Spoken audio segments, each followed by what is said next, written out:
기약 없이 떠나가신 그대를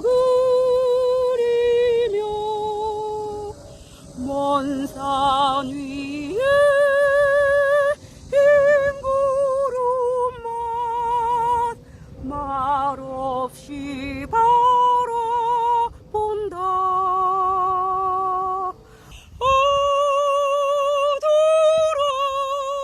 돌아오라 못 오시나.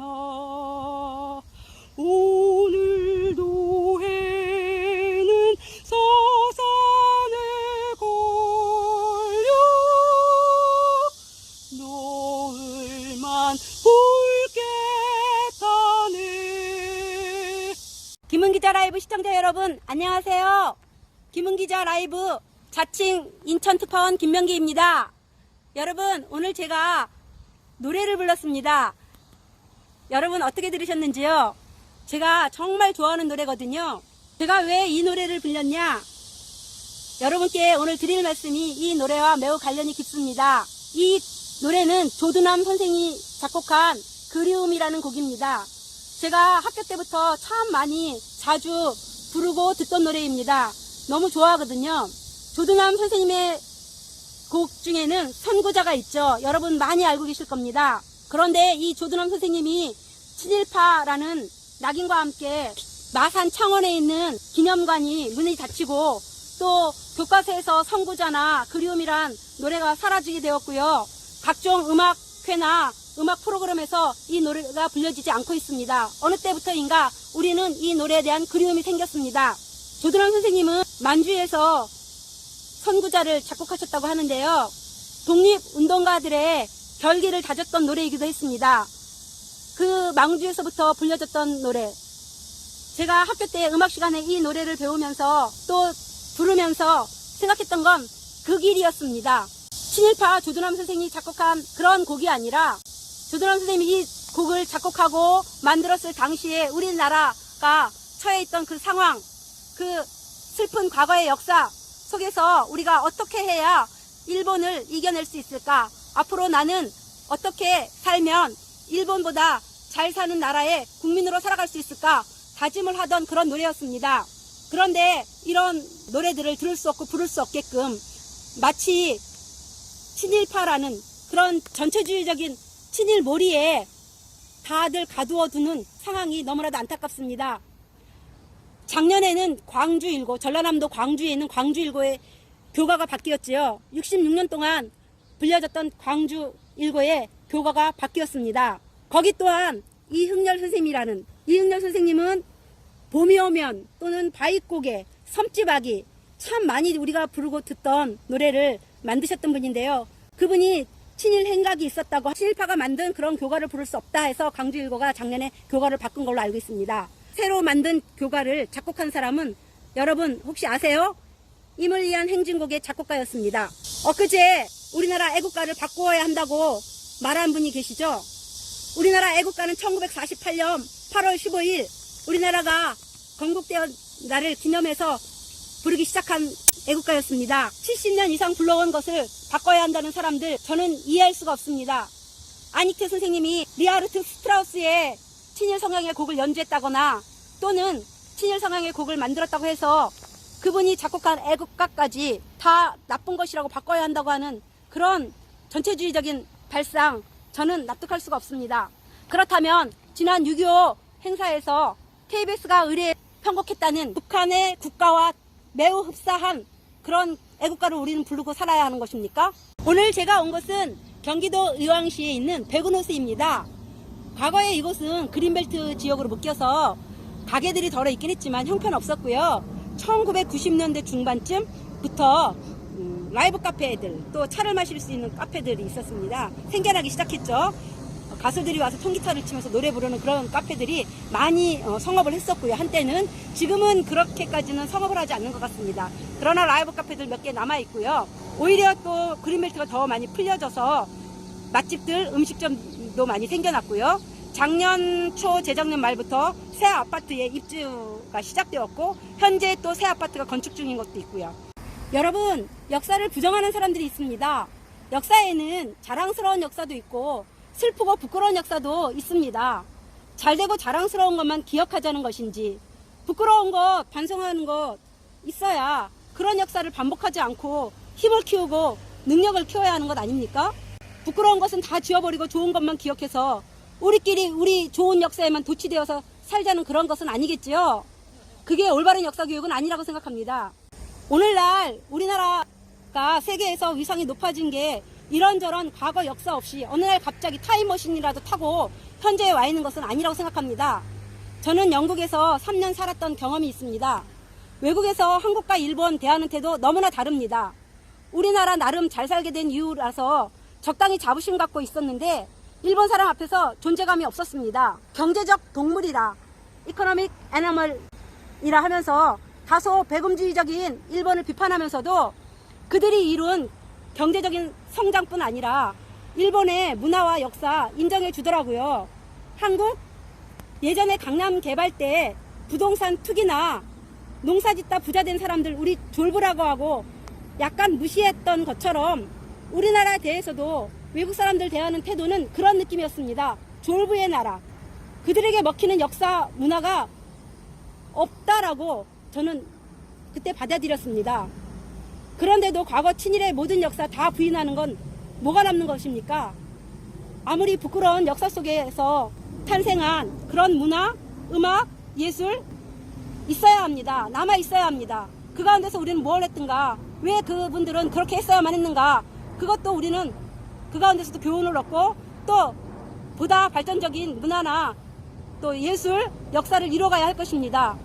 아예 일제감점기 때 몇십 년의 역사를 다 지워버리자는 건 아니겠지요?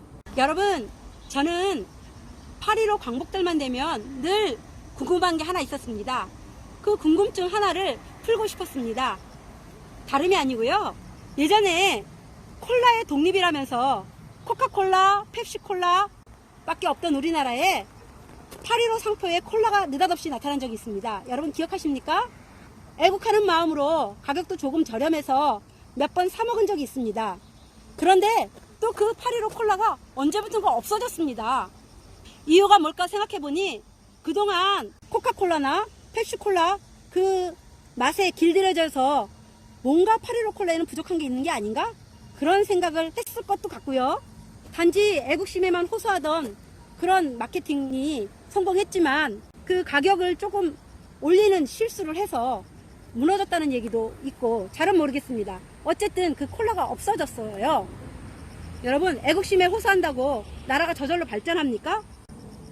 실력과 능력을 키워야 나라가 발전할 수 있는 겁니다. 과거에 매여서 과거만 청산하자고 하면 실력이 키워집니까? 미래를 향해서 나가야 미래에 무엇이 필요한가, 발전할 것이 무엇인가, 할 수 있는 것이 무엇인가 고민하고 연구하고 그리고 해결해 나가야 발전할 수 있는 거죠. 그리고 좋은 그야말로 자부심을 느낄 수 있는 역사가 만들어지는 거죠. 애국심에만 호소한다고 될 일은 아니라고 생각합니다. 저는 초등학교 때부터 대학까지 항일, 반일 역사교육 충분히 받았습니다. 그 가운데 저는 그 길을 다짐하고 생각하며 살았습니다. 영국에서 현지인에게 짧은 영어로 우리의 나라의 입장과 일본이 행한 우리나라 역사 알리느라고 부단히 애를 썼었습니다. 애국가를 부를 때면 늘 가슴이 울컥했습니다.